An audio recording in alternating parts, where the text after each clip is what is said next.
Assalamualaikum warahmatullahi wabarakatuh. Masih di cerita yang sama, hutan angker di Lampung. Pada episode sebelumnya, waktu saya berangkat mau ke pasar, benar saja aku di jalan itu seperti melihat seorang pria berdiri di pinggir jalan, namun tanpa kepala. Bodohnya aku, mata yang sudah fokus menatap ke arah depan, kenapa aku melirik ke samping dan memperhatikan terus sosok itu. Sialan, gua udah sipit-sipitin nih mata.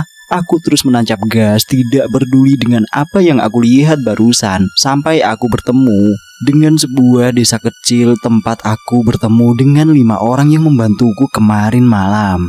Lalu sesampainya di desa kecil itu, aku tidak melihat siapapun di sana. Suasana sangat sepi sekali pada malam itu. Hanya ada lentera-lentera yang tergantung di setiap dinding rumah. Desa kecil ini berada di pinggir jalan utama. Hanya ada sekitar 40 sampai 50 rumah saja di sana. Biasanya di jam-jam segini selalu ada 1 atau 2 orang yang juga hendak ke pasar. Mungkin sudah pada jalan kaki, pikirku. Aku lalu kembali menarik gas motorku kuat-kuat dan berharap bisa cepat sampai ke pasar. Pada saat berada di sebuah tikungan, aku kembali melihat ada seseorang yang duduk di atas dahan sebuah pohon yang sedikit menjuntai ke arah jalan. Astagfirullahaladzim. Aku kaget bukan main. Sosok itu seperti hendak menjatuhkan badannya ke arahku. Aku lantas membelokkan stang motorku ke arah kanan jalan dan hampir-hampir membuatku terjatuh. Aku berusaha menyeimbangkan laju motorku dan berhasil menjauhi pohon itu beserta makhluk yang berada di sana. Setelah melalui perjalanan yang begitu mendebarkan, akhirnya tibalah aku di pasar. Rasa takut perlahan mulai hilang. Aku berusaha menyapa setiap orang yang aku jumpai.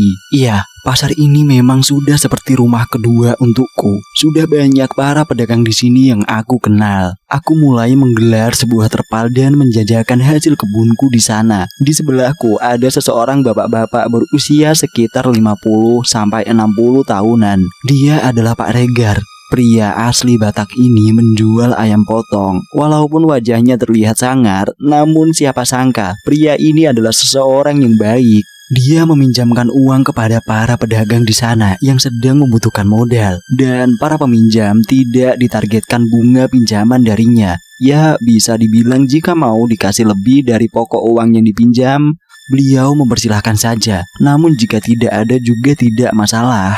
Baru datang kau rupanya kata dia. Iya pak, tadi sempat diganggu makhluk halus waktu lewat hutan di dekat rumah saya, kataku sambil terus menyusun daganganku. Bah, makhluk apa yang berani ganggu kau? Ya setan pak di sana. Jangan takut kau makhluk begitu. Jika kita takut dia malah semakin berani. Ya bagaimana tidak takut pak? Orang saya juga pengecut. Kau ini, ku beri 1. Aku dapat ini bukan dari orang sembarangan. Jika kau nampak makhluk itu lagi, kau lempar saja pakai ini, kata Pak Regar sambil memberikanku 1 kantong plastik kecil berisi garam kasar. Apa ini pak? Kataku sambil melihat-lihat lebih jelas lagi. Hanya garam biasa, pikirku dalam hati. Itu ular kobra Ya garam lah. Tapi itu bukan garam biasa. Nanti bagi 2 denganku ya. Kau bisa tambah dengan garam kasar di rumahmu jika itu mau habis, kata dia. Pak Regar bisa saja.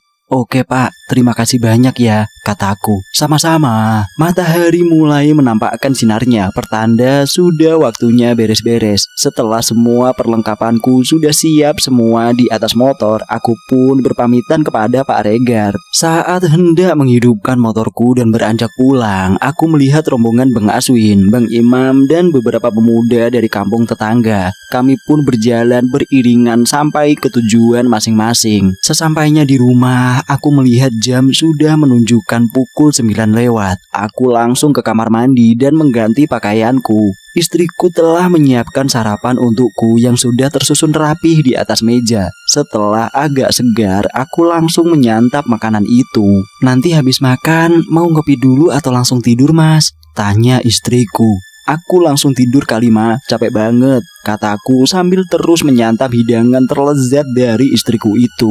Ya sudah, aku mau ke rumah Pak Rahman dulu, mau bantu-bantu di sana, kata istriku. Bantu-bantu apa mah? memang ada acara apa di sana? Loh, Mas tidak tahu ya? Mas Miswan meninggal kan, Mas?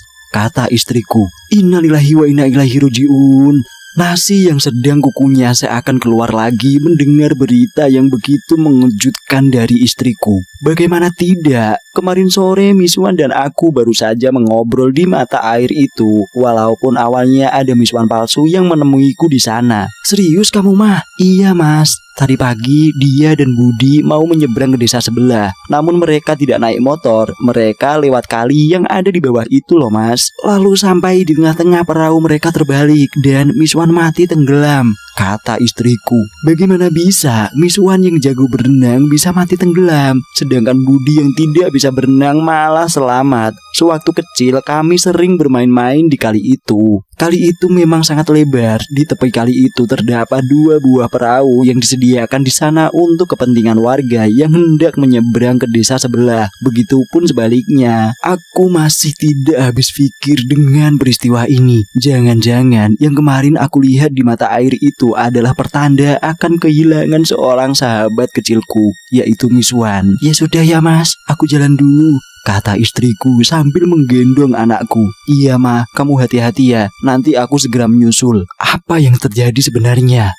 Aku terus memikirkan peristiwa ini. Kematian Miswan benar-benar di luar akal sehatku. Aku harus menemui Budi untuk mengetahui peristiwa yang sebenarnya. Aku segera menghabiskan sarapanku dan bergegas ke rumah Miswan karena aku pikir Budi juga pasti ada di sana. Sesampainya di rumah Miswan, rumah itu sudah didatangi banyak orang. Aku lalu masuk ke dalam rumah Miswan dan kulihat jenazah Miswan sudah dikafani dan siap untuk dikuburkan. Di sebelah jenazah itu ada Budi yang masih terlihat sangat syok.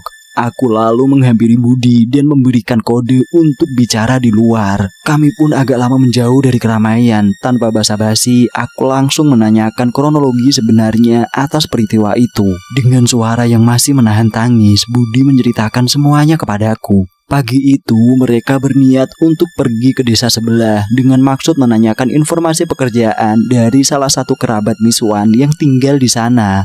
Awalnya Budi sudah menyarankan untuk naik motor saja mengambil jalur memutari kali tersebut. Karena Budi memang tidak bisa berenang dan takut sekali dengan kali itu.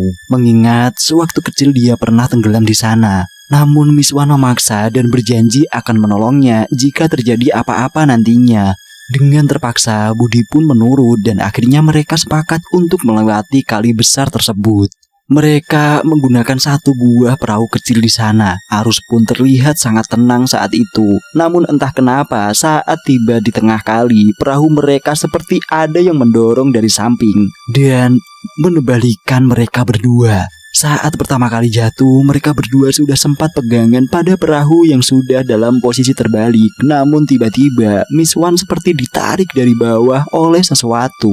Waktu itu Miswan sempat berontak dan pegangan erat pada tangan kanan Budi. Dan Budi pun sekuat tenaga menarik Miswan sambil tangan kirinya berpegangan erat di perahu tadi.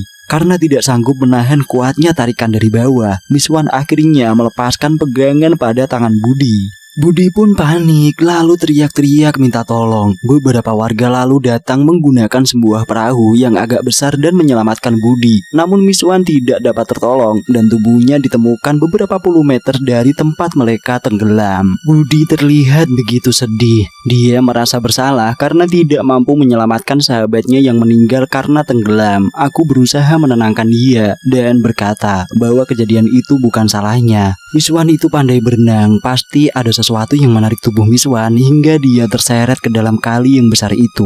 Setelah selesai mendengarkan cerita Budi, kami kembali ke rumah Miswan. Aku duduk di sebelah kiri jenazah Miswan, sementara Budi ada di sebelah kanannya. Aku terus memperhatikan wajah Miswan yang sudah rapih didandani dengan lengkap dengan kapas yang telah menutupi kedua lubang hidungnya. Wajahnya sudah mulai membiru, benar-benar di luar akal sehatku. Apa sebenarnya yang sedang terjadi dan mengapa ada Miswan palsu yang kutemui sebelum Miswan meninggal? Sebuah isyaratkah itu?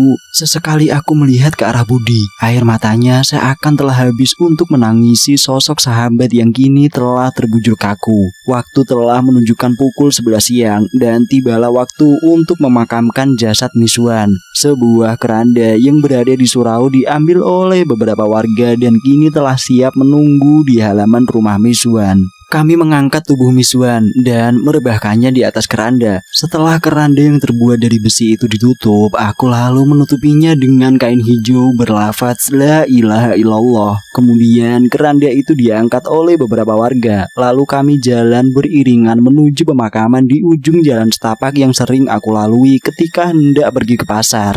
Sesampainya di pemakaman, tubuh Miswan lalu dimasukkan ke liang lahat, sebuah peristirahatan terakhir yang pastinya akan kita alami juga nantinya. Setelah tali pengikat pada kain kafan dibuka, perlahan-lahan tanah mulai dimasukkan ke dalam lubang kubur. Tubuh Miswan yang sudah dibungkus kain putih pun semakin lama semakin tak terlihat, tertimbun tanah yang masih berwarna agak merah. Isak tangis pun terdengar dari sanak keluarga Miswan. Setelah kematian Miswan, aku jadi agak takut bila keluar malam-malam melewati pemakaman itu. Terlebih ada rumor yang berkembang di masyarakat kalau ada beberapa petugas ronda yang melihat sosok Miswan. Ada yang melihat sosok itu berdiri di pinggir makam dan terus mengeluarkan kata-kata minta tolong kepada warga yang lewat. Ada juga beberapa ibu-ibu yang sedang mencuci baju pada sore hari di pinggiran kali, melihat sebuah tangan dari dalam air yang seakan meminta tolong untuk ditarik ke atas.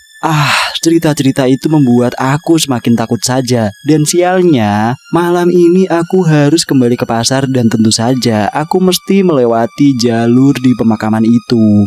Setelah semua hasil kebun sudah terikat kencang di atas jok belakang motor, aku pun meninggalkan rumah untuk pergi ke pasar. Dan seperti biasa, sebelum memasuki area pemakaman, aku mengucapkan doa-doa berharap mata ini tidak melihat sosok gaib di sana. Numpang, anak Bagong mau lewat. Ketika sepeda motorku sudah hampir melewati area itu, aku melihat ada sebuah aliran air di pinggir jalan. Aku terus memperhatikan dari mana aliran ini datang. Pikirku terus sambil mengendarai sepeda motorku. Soalnya hari itu tidak ada hujan yang turun dan jalan sangat kering sekali. Ketika beberapa lama, aku melihat sesosok tubuh yang berdiri diam di pinggir jalan. Dan ternyata dari sosok itulah aliran air itu berasal. Miswan? Aku kaget bukan main, lalu menarik gas motorku kuat-kuat. Sekilas sosok itu seperti menjulurkan tangannya ke arahku. Aku panik bukan main. Kenapa aku yang pengecut ini malah sering berurusan dengan makhluk gaib sih? Ucapku dalam hati. Aku terus mempercepat laju motorku sampai tibalah aku di jalur utama. Aku teringat garam yang diberikan oleh Pak Regar. Aku memberhentikan laju motorku sebentar, lalu mengeluarkan garam itu dari bungkusan plastik kresek yang kutaruh di kantong jaketku. Ku genggam garam itu di tangan sebelah kiri dan melanjutkan laju motorku. Mampus loh, nongol, gua siram garam ntar. Asin-asin dah lo. Kini laju motorku agak kupelankan. Dan kali ini aku si pengecut malah berharap ada sosok yang muncul di jalur yang membelah hutan ini. Namun anehnya sampai pasar aku tidak mengalami kejadian-kejadian aneh lagi. Benar-benar mujarab garam ini. Setelah memarkirkan motorku, aku memasukkan garam tadi ke kantong plastik lagi dan segera menemui Pak Regar untuk menceritakan kehebatan garam ini. Sudah kubilang kan, ini bukan garam sembarangan, kata Pak Regar dengan logat Bataknya. Iya Pak, giliran saya mau garamin malah gak ada yang nongol. Takut asin mereka. Aku pun lalu menggelar terpalku dan menaruh isi hasil kebunku di atasnya untuk kujual malam ini. Singkat cerita, waktu berjalan begitu cepat. Tak terasa hari sudah pagi dan sudah saatnya aku untuk pulang. Pak Regar pun kulihat sedang sibuk berberes.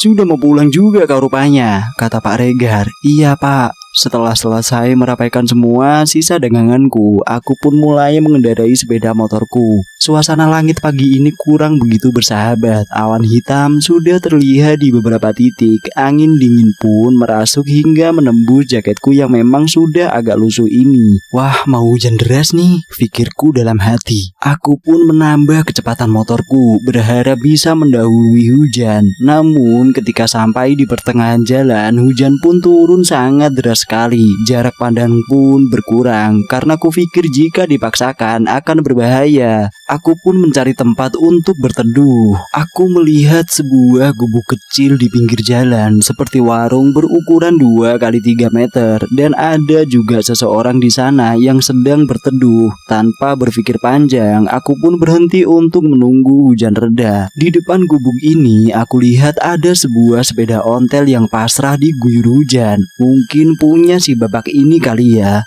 Aku terus memandangi jalan yang diguyur hujan di depanku. Jalan yang membelah hutan ini kini telah basah dan membuat genangan air di beberapa tempat. Aku lalu tersadar akan bapak di sebelahku yang juga sedang berteduh dan aku berniat untuk menyapanya, sekedar mengobrol dan menghilangkan rasa jenuh saat itu. Namun ketika aku menoleh ke arahnya, tiba-tiba dia tidak ada. Karena penasaran, aku pun melihat ke samping gubuk, barangkali dia sedang buang air kecil atau ngapain.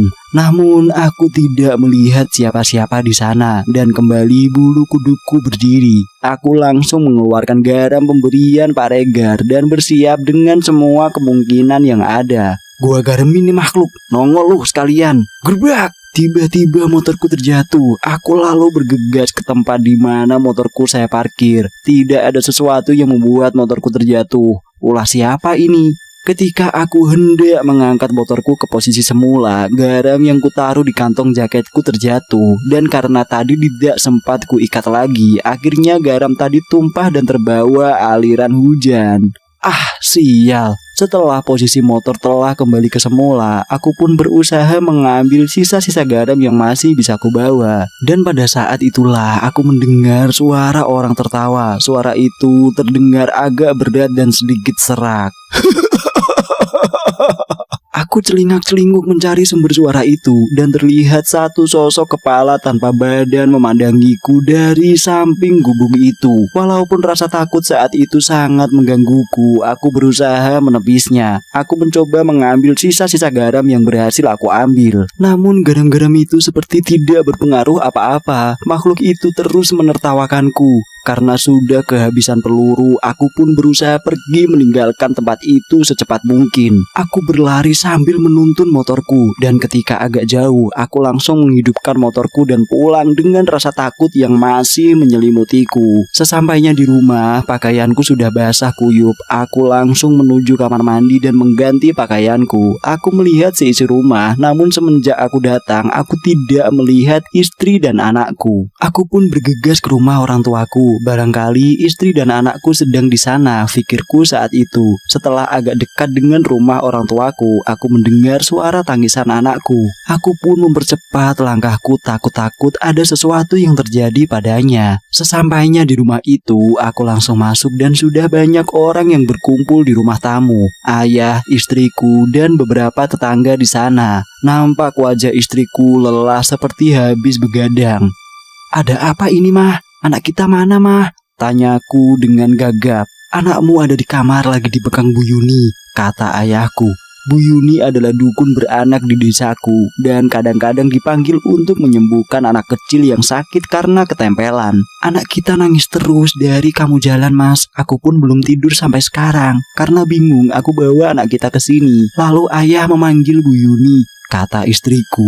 Aku lalu mengecek keadaan anakku yang berada di kamar orang tuaku. Di sana aku melihat anakku sedang dipangku Bu Yuni, sementara ibuku menemani sambil mengusap-usap kepala anakku. Bu Yuni menoleh ke arahku dan mengucapkan beberapa kata padaku. Anakmu ini ketempelan, ada sesuatu yang mengganggu kamu ya di belakangan ini, kata Bu Yuni. Aku melihat ayah dan istriku masuk ke kamar. Lalu karena aku rasa keluargaku sudah berkumpul semua, aku pun menceritakan semua pengalamanku yang terjadi belakangan ini kepada mereka. Setelah semua berkumpul, aku mulai menceritakan semua kejadian yang menimpaku. Bahkan soal sosok misuan palsu yang waktu itu bersamaku saat berada di mata air. Mereka semua kaget terkecuali Bu Yuni. Ibu sudah menduga, Di, soalnya anakmu ini ketempelan lebih dari satu makhluk, kata Bu Yuni. Kenapa harus saya terus ya, Bu, yang mendapat pengalaman seperti ini? Saya juga tidak tahu, Di. Begini saja, kakak-kakakmu semua kan sudah merantau ke Jakarta. Lagi pula apa yang mau kamu harapkan jika tinggal di desa ini? Kasihan masa depan anak-anakmu. Apa tidak lebih baik kamu merantau saja mengikuti saudaramu yang lain? Kata ayahku menimpali. Kata-kata ayahku membuat jantungku seakan berhenti sesaat. Banyak pertimbangan yang mesti aku pikirkan saat itu. Selain kebunku, aku juga sangat mengkhawatirkan ayah dan ibuku. Walaupun saat itu ada adikku yang berusia sekitar 14 tahunan yang tinggal dengan orang tuaku. Nanti deh ya, aku coba pikirkan dulu, kataku. Perlahan tangisan anakku mulai reda dan Bu Yuni keluar sambil menggendong anakku. Alhamdulillah, anakku kini telah kembali normal dan kini dia tertidur pulas di gendongan Bu Yuni. Ibuku lalu pergi ke dapur bersama istriku dan membawakan 2 gelas kopi untukku dan ayah. Aku pun menyalakan sebatang rokok sebagai pendamping minum kopi. Aku membawa kopi tadi ke teras rumah ayah, lalu ayah mengikutiku sambil membawa gelas kopinya juga. Kami berdua duduk di teras rumah. Pagi ini begitu dingin sekali. Aroma khas tanah yang terguyur hujan tadi masih tercium olehku. Sesekali aku lihat ayah menghisap rokoknya dalam-dalam, seperti ada beban di pikirannya yang tertahan di sana, jauh di dalam hatinya. Aku coba memberanikan diri untuk berbicara soal ucapan ayah tadi. Mengenai rencana untuk pergi dari desa ini memang sudah lama aku pikirkan ya, tapi aku ragu meninggalkan ayah dan ibu. Kami di sini bisa jaga diri, Di. Ada adik kamu juga kan yang menjaga kami. Kamu sudah berkeluarga, sudah sepantasnya kamu memikirkan masa depan rumah tanggamu. Soal kebun, bagaimana ya? Nanti ayah kan bisa cari orang yang mau mengurus kebunmu. Bayarannya dibagi 2 saja nanti dari hasil kebun itu. Gampang itu, Di. Aku sih ada rencana ke Bekasi ya.